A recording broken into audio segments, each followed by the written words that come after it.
만일 도끼에 발등이 찍힌다면 우리가 그것이 심각한 것이 아니라면 서둘러 병원에 가서 치료를 받고 금세 회복이 될 것입니다. 그런데 믿는 도끼에 발등을 찍힌다면 상처는 금세 나을지는 몰라도 마음에 입은 상처는 오래도록 시간이 지나더라도 아마 쉽게 나아지지 않을 것 같습니다. 모세가 아마 그랬던 것 같습니다. 태어나자마자 불어닥친 민족적인 어려움이 있었지만 모세는 기적적으로 그 생명을 꺼뜨리지 않게 되었고 또 하나님의 도우심으로 그는 바로의 아들로서 성장하게 됩니다. 그리고 오늘 본문의 시작은 그의 유년 시절이 다 생략된 채 장성한 후의 이야기가 시작이 됩니다. 그런데요, 생략된 그의 이야기를 우리 스데반의 설교를 통하여서 들을 수 있는데 사도행전 7장 22절로 23절 말씀 보니까요, 모세가 애굽 사람의 모든 지혜를 배워 그의 말과 하는 일들이 능하더라. 나이가 40이 되매 그 형제 이스라엘 자손을 돌볼 생각이 나더니. 유년기를 보내면서 그는 애굽 사람들의 그 뛰어난 지식을 교육받습니다. 당시 그 왕실 교육의 기간이 12년이라고 하는데 이제 장성하여 40세가 되었으니 모든 교육을 섭렵하였고 사도행전의 기술대로 모든 지혜와 지식을 배워서 말과 하는 일들에 능한 인물로 그는 충분히 준비가 되어 있었던 것입니다.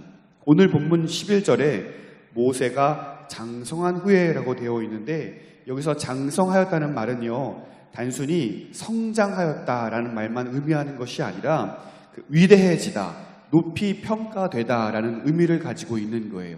그러니까 그 40년의 기간 동안 그는 충분히 왕신 교육을 받아서 그의 지혜가 뛰어나게 되었을 뿐만 아니라 바로의 왕자로서 시간을 흥청망청 보낸 것이 아니라 부족함 없이 마음껏 보낸 것이 아니라 충분한 인물로, 지도자로 그렇게 성장되었음을 우리는 성경을 통하여서 분명히 생각해 볼 수 있는 것입니다.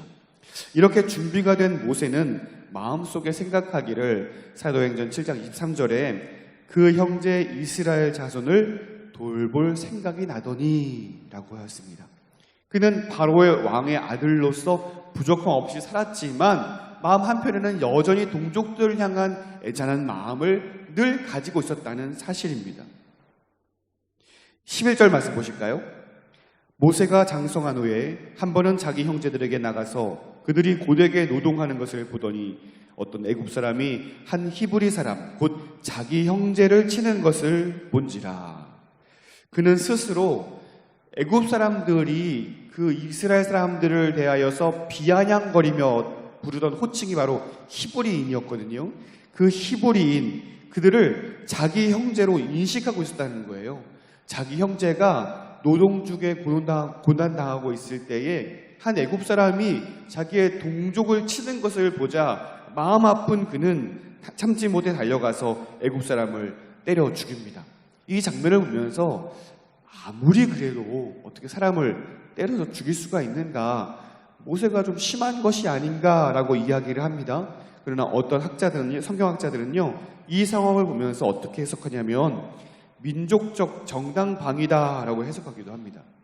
그날 동족이 맞는 장면을 모세가 처음 본 것이 아니에요.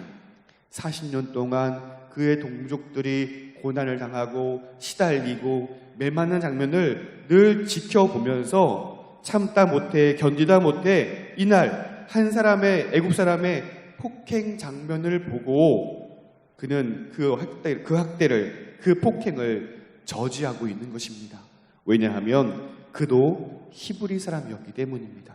그도 그의 정체성은 이스라엘이요 언약 백성이었기 때문입니다. 이러한 모세의 민족적 동질감은 다음 대화에서도 확인해 볼 수 있습니다. 13절 말씀 보실까요? 이튿날 다시 나가니 두 히브리 사람이 서로 싸우는지라. 그 잘못한 사람에게 이르되 내가 어찌하여 동포를 치느냐. 동족으로서 서로 다투고 싸우는 것을 모세가 가서 말리고 있습니다. 그 가운데 모세는 서로에게 동포라라고 표현하고 있죠. 그는 애굽 왕자로서 전혀 신경 쓰지 않아도 될 일들에 대해서 신경 쓰고 있습니다.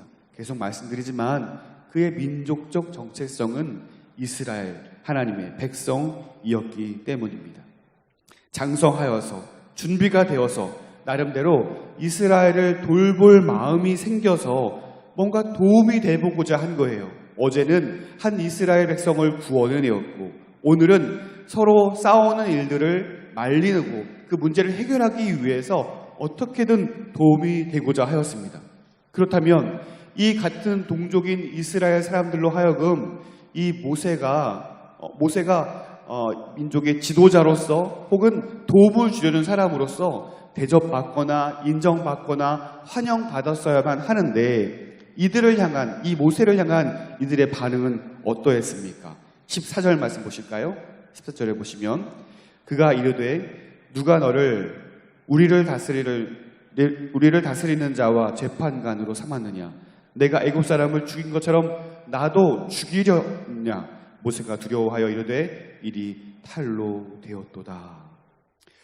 그토록 애정 어리게 생각해 왔고 늘 마음 한켠에 안타까움을 가지고 있었고 어떻게든 도움을 주려고 했던 믿는 이들에게 발등이 찍히고 만 것입니다. 이스라엘을 향한 이 모세의 마음이 어떤 것이었냐면요. 히브리서 11장 24절에는 이렇게 기록하고 있습니다. 믿음으로 모세는 장성하여 바로의 공주의 아들이라 칭함받기를 거절하고 도리어 하나님의 백성과 함께 고난받기를 잠시 죄악의 낙을 누리는 것보다 더 좋아하고 아멘. 고난받는 그들과 함께 고난받기로 마음먹었던 그 마음에 그 심장에 상처를 입은 것입니다. 여러분, 세상 끝은 어디에 있을까요? 어떤 땅의 최남단, 최북단에 있을까요? 물론 그도 맞을 것 같아요. 하지만 어쩌면 세상 끝은 믿는 이들로부터의 단절이지 않을까요? 믿는 사람들에게 대한 차디찬 거절감이 아닐까요? 내게 남아있는 이가 아무도 없는 그 황량한 그곳에서 그것이 바로 세상 끝이 아닐까라는 생각을 해보게 됩니다. 이 일로 인하여 모세는 세상 끝으로 내몰리게 됩니다. 바로가 알게 된 것이 두렵기도 하였지만 동족으로부터의 이 거절감이 그는 아무도 없는 이 먼 땅, 미디안 땅으로 멀어지게 하고 있는 것이죠. 영광스러운 애굽 왕자의 삶에서 하루아침에 피신자의 삶으로, 떠돌이의 삶으로 내몰리게 되었습니다. 여러분, 혹시 이와 같은 거절감으로 마음 한켠에 깊은 내상을 가지고 있는 분들이 계십니까? 다시는 들추고 싶지 않은 상처들로 인해서 마음 아파하고 계시는 분이 있지 않으십니까? 하지만 여러분, 그 상처는, 그 마음의 아픔, 거절감은 하나님께서 다른 영혼을 회복케 하시기 위한 도구로 반드시 사용하신다는 사실을 여러분 믿으실 수 있기를 바랍니다. 말씀을 읽어볼까요? 우리 한 목소리로 24절과 25절 두 구절 말씀을 우리 한 목소리로 읽어보겠습니다. 하나님이 그들의 고통 소리를 들으시고 하나님이 아브라함과 이삭과 야곱에게 세운 그의 언약을 기억하사 하나님이 이스라엘 자손을 돌보셨고 하나님이 그들을 기억하셨더라. 아멘. 고통스러운 나날을 보내고 있던 그 이스라엘 백성들을 또 거절감에 세상 끝에 내몰려 마음 아파하던 모세를 하나님은 돌보셨고 그들의 고통 소리를 들으셨다라고 말씀하고 있어요. 보십시오. 모세가 미디안 땅에서 방황하여 힘들어하고 있을 때에 하나님은 결코 그 모세를 홀로 내버려 두고 있지 않다라는 사실입니다.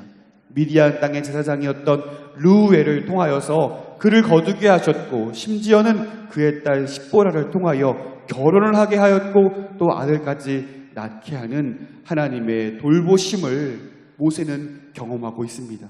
이어지는 3장에서는 이 모세를 부르셔서 고통받고 있는 이스라엘을 구원해내는 놀라운 역사를 하나님은 펼쳐 보이실 것이라는 사실입니다.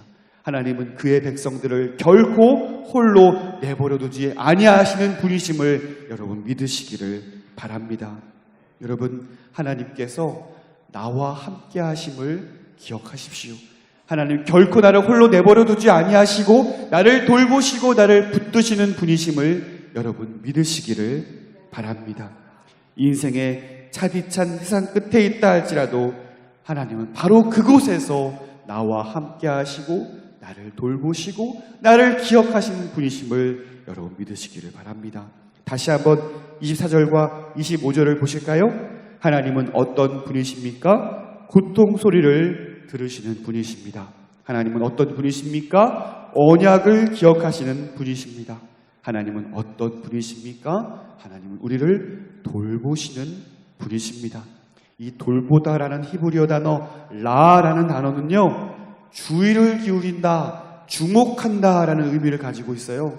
하나님께서 고통 가운데 있는 그의 자녀들을 주의 깊게 돌아보시는 거예요. 주목하여 보시는 거예요. 네 번째, 하나님은 어떤 분이십니까? 기억하셨다라고 되어 있는데요. 이 히브리어 단어는요, 야다라는 단어로 알다라는 의미를 갖고 있어요. 이 알다가 어떤 수준의 알미냐면요, 경험적으로 아는 거예요. 지식적으로 아는 피상적인 알미가 아니라 체험적으로 공감하고 이해하는 알미예요. 이 야다가요, 남녀의 관계에서 사용되면요, 성관계를 의미할 정도로 친밀하게 모든 것을 알고 있다라는 의미의 알미라는 단어예요. 하나님께서 이토록 우리의 머리카락 숫자까지 세시고 헤아리시는 분이라는 사실을 오늘 성경은 우리에게 일러주고 있습니다. 하나님은 우리에게 어떤 분입니까? 우리의 모든 것을 알고 계시는 분이에요. 나보다 나를 더 잘 아시는 하나님, 내가 처한 상황보다 나를 어떻게 인도해야 할지를 나보다 더 잘 아시는 하나님, 구체적으로 어떻게 인도하실까를 잘 아시는 하나님, 그 하나님께서 우리와 함께 하시니 오늘 우리는 기도해야 할 줄로 믿습니다. 그 하나님께 우리의 삶을 내어맡기고 그분께서 우리의 삶을 어떻게 인도하실지 더욱더 신뢰하며 그 전능하신 하나님으로 인하여 더욱더 우리의 삶이 풍요로운 삶이 되시기를 주님의 이름으로 축원드립니다.